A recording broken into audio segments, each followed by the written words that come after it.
Welcome back to Nasdaq Trade Talks. I'm your host, Jill Malandrino, global markets reporter at Nasdaq. We'll be coming to you live from Inside ETFs in Hollywood, Florida. Joining me for this segment, we have Irv Rosenzweig. He's the president and CIO of RZ Wealth.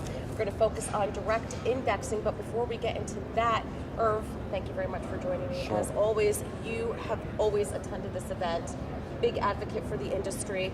What draws you to Inside ETFs? I think it's the best event of the year for investment advisors, people interested in exchange traded funds. We get to meet brilliant people like you. Oh, there you go. And we also get to look at some of the industry trends towards data analytics, investments, the mindset of portfolio managers, where things are going. And again, in my mind, we want to be there before things get there. We want to be ahead of the curve rather than behind the curve. It's amazing that you said that, because an analyst on from Bloomberg this morning, he said, what I can do in 2 days here would take 3 months of traveling. Just there's so many people in one room that are top thought leaders in ETFs. Let's talk about some of the themes, though. Thematic investing, I've heard that a lot. Sure.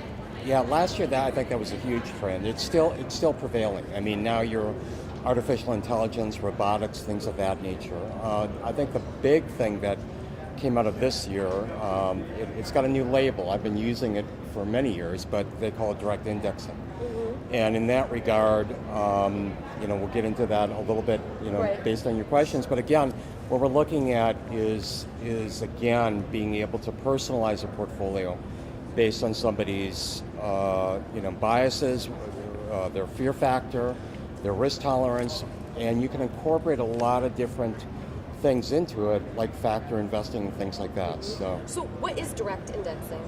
Again, what ends up happening is you're able to, through technology, mm-hmm, which has brought a lot to everything, including what we're doing right now, remote segment, but again, through technology, what we've been able to do is essentially emulate an index, take a look at,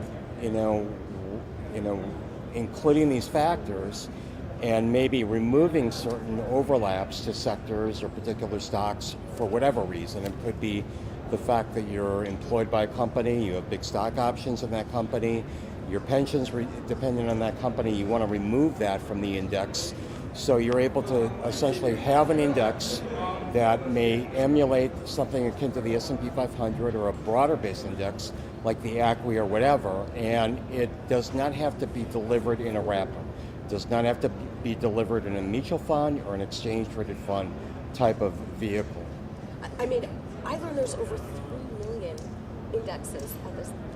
I learned it at this conference. 3 million indexes at Nasdaq, over 50,000. So you're right. The possibilities are endless in terms of how you want to package these. But sure, with the benefits, it sounds like it allows you to have a little bit of control as well.